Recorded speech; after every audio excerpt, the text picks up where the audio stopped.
Welcome to Sleek Guides. Today, we're simplifying your streaming experience. Tired of hunting for the redemption button?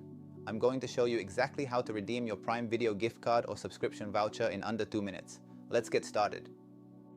We'll cover accessing your account, navigating to the payment section, and the final redemption process. Plus, I'll share a critical security tip you can't miss.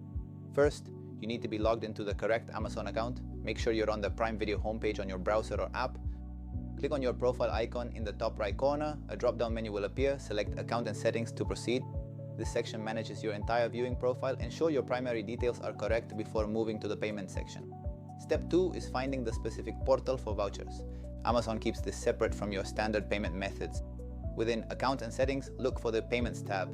Click on Redeem a gift card or promotional code. It's usually located near your current balance. You'll be redirected to a dedicated redemption page. This is the only official place to input your codes for Prime Video credits. Now for the final step, entering your code. Be careful with characters like O and 0 or I and 1. Carefully type or paste your unique code into the box.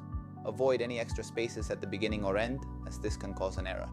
Click Apply or Redeem. You should see your balance update immediately. This credit will be used for your next rental, purchase, or subscription renewal. That's it, your account is now credited. If the code doesn't work, double-check your region, as vouchers are often country-specific. For official help, visit the Amazon support site or call 833-389-2054. Note, these steps apply to your own account and your own device or app only. A quick warning, always use official Amazon platforms, avoid third-party recovery services or unofficial apps. They are significant security risks and often scams. If this helped, hit the like button and subscribe to Sleek Guides for more high-value tech tutorials. I'm your instructor and I'll see you in the next guide.